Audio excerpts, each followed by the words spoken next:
What is mental health? Do we even know some of the mental health issues that are affecting us on a daily?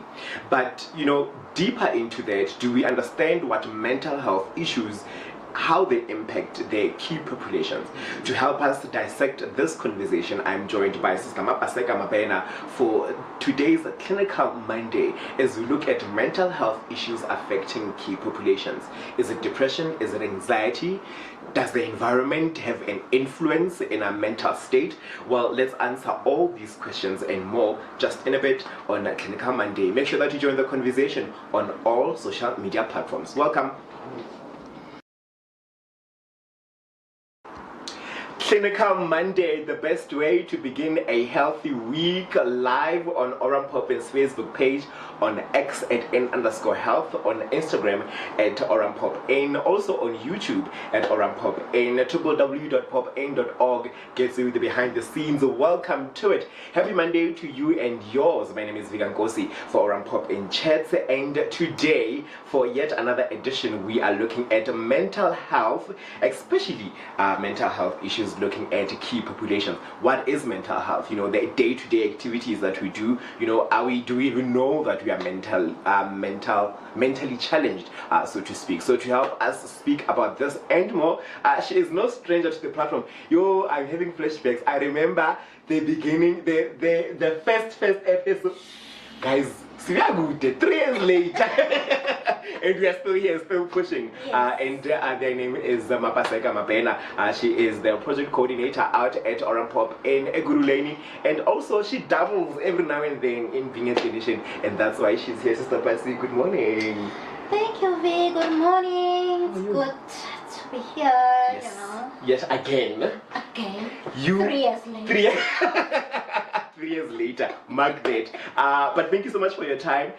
We are talking something slightly different than what you and I would usually talk about. I mean, obviously talk about HIV, STIs, and but today we are looking at mental health. Just take us through, for those that don't understand what mental health is. What is mental health, to set us off? Right. So I'm glad that we are discussing this very, very, very, very important topic. So first of all, mental health includes your emotional, psychological, and social well-being. It affects how one thinks, feels, and acts.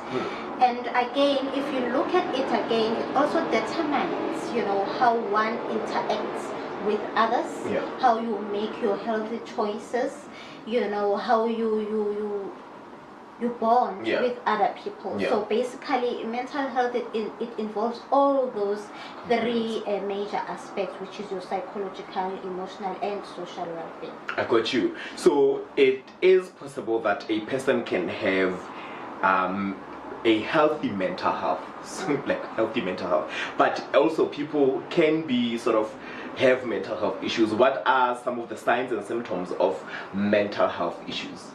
Alright, so mental health signs and symptoms, they vary depending on the specific disorder. However, we do have the common signs and symptoms that we can assist in terms of identifying. So for instance, number one, it can be changes in the mood disorder, whereby now there's extreme mood swings, where there's feeling of sadness and hopelessness, irritability.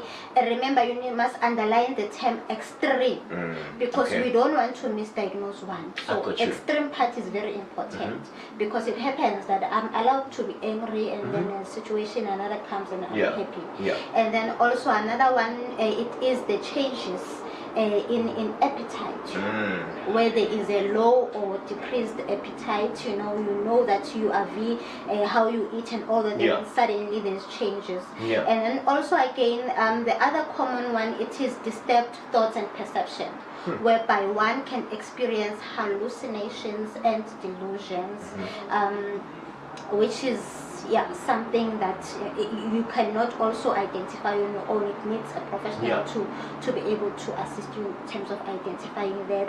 And also changes in your did I mention appetite? Changes in your sleep patterns. Suddenly you're experiencing insomnia, or you oversleeping, you know, everything in your life has changed. And also physical symptoms as well, you might have them, you know, suddenly you have this extreme headache, even after taking Panado, it's not resolved. You know, others, you have symptoms with no physical cause. You know, you feel like you've had an injury, but there's nothing. You go for x-ray, and you know, sometimes we call those a somatoformic disorder. And then we also have substance abuse, you know, whereby others, they take substance as a resort to self-medication in a way, to say, okay, I can identify that I'm suffering from this, but I think alcohol is a short way in terms of me being managed to, hectic. And I think substance abuse would be the most, I'd say, common symptom, because I mean, others, like you've mentioned, someone might not pick them up, but when we see the extremes of it, and in most cases it is substance abuse, when we see the extreme of substance abuse, then we are able to detect with Ekman. It's not make sure that you are sure that you are okay. So I think it is as common. So it would be one of the common mental health issues. Then why is mental health important? Because I mean, you touched on the three aspects: psychological, social, and so then why is it important for us to have like sort of like overall mental health or overall health? So overall mental health is very, very important, as I have mentioned, that it also assists us in terms of decision making and interacting, because you can imagine, for instance, our program is an HIV management program, and diagnosing an individual with HIV and expecting them to adhere on their ART treatment, where else they have unresolved mental health issues, that on its own can affect the adherence.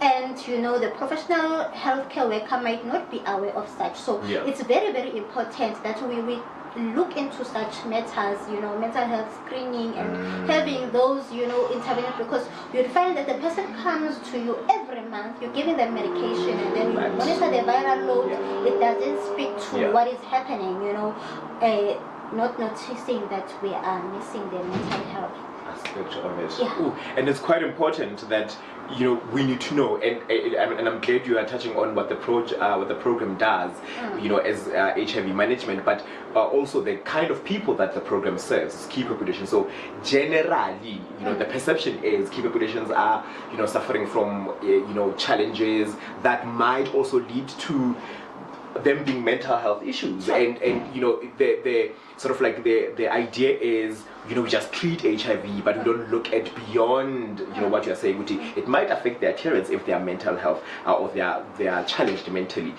Let's talk about, you know, can your mental health change over time? You speak about, you know, taking it into the program. It's an HIV management program. Can that, obviously that can affect, but over time, can it change? Can it also change back? You just found out that you're HIV positive, you have mental health issues, they're the extreme, you're resorting to substance abuse, you're resorting to all these things, you know, can you change back over time, or is over time going to be the extreme, a worst case scenario where you like, now I cannot take it, breakdowns and that's true. It does change back and forth. Hence, it's sometimes even difficult to diagnose and manage, because it can be on an acute stage whereby you've got those minor simple symptoms that one cannot easily identify. You would be like, okay, I'm changing appetite, maybe it's because I'm happy, I've got money, whatever, you know, or I'm unable to sleep because of stress at work, studies, work, and all that, you know, and then you're missing some of the things, and then it goes to moderate, and then gradually increases to severe. So that is where now it's very dangerous, because that is where now we start to, you know, having those suicidal ideas, you know, especially a person with a major depressive disorder, you know, we start to see now those anxiety disorder, that's now it's uncontrollable anxiety, you know, we are shaking everywhere, you know, it's schizophrenic, when now you become, you know, a danger to self, or also a danger to others, you know. So it does change back and forth, especially if it's identified early, it's better, whereby now you can engage with psychotherapy, counseling, and so forth, and then we'll put you into treatment, then we are back to. So basically it's finding the cause that will help us, you know, what is it that is causing all this, and then we get to resolve all those things. What are some of the mental health issues that you've seen in your community? Mental health issues that you've seen with self, you know? I like when you said you're losing appetite because you are happy, you have money. Ganti, it's a mental health something and you're not sure of it, but share those with us on all our social media platforms. You're on X, it is @n_health with the hashtag that never changes is Clinical Monday. Also on Facebook @orampopin. Looking forward to seeing your comments and reading them as we go. You spoke about getting into the cause of what causes the mental health, and I want to relate it to HIV. I found out that I'm HIV positive, and maybe perhaps I don't even have a history of mental health disorders or issues. Can that sort of spark or start a mental health issue just because I cannot, come to terms with the fact that, oh, Mapaseka just told me that I have HIV? Can I get into that, roller coaster, so, as it were, of mental health issues just because I'm battling or the cause was me finding out that I'm HIV positive? True, it does happen a lot of time, and as we have mentioned, that our program is a key population program because number one, you understand that there's that stigma and discrimination against MSM and transgender women, saying that people you are sleeping around and so forth and so forth, and then now suddenly you are diagnosed with HIV. There's a lot happening because number one, we are dealing with the fact that you need your family to accept you, who you are, how and then there's this HIV that comes as a burden as well. You're giving medication. You see the health worker is talking. You see the lips are moving. There's a lot happening. Especially with this current UTT. Like it's a journey.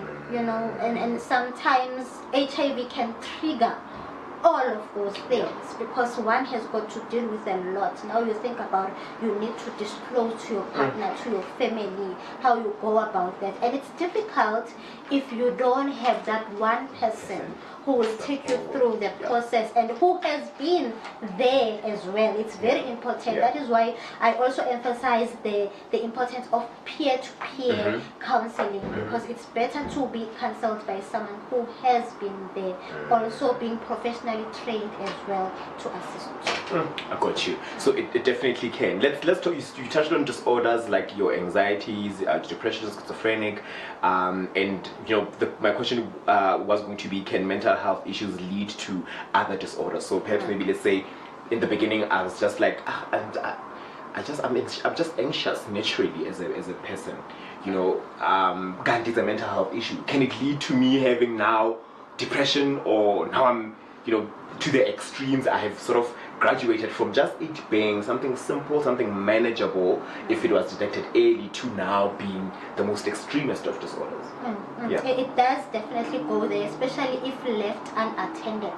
Hence I'm saying, if immediately, it's very important that one, currently we have these online screening tools that you can simply log in and go through them, because I think early detection and identification, can really assist one, because I'm telling you, if you ignore those signs and symptoms, they can definitely lead you to now being diagnosed and having a final diagnosis of a major depressive disorder or anxiety disorder.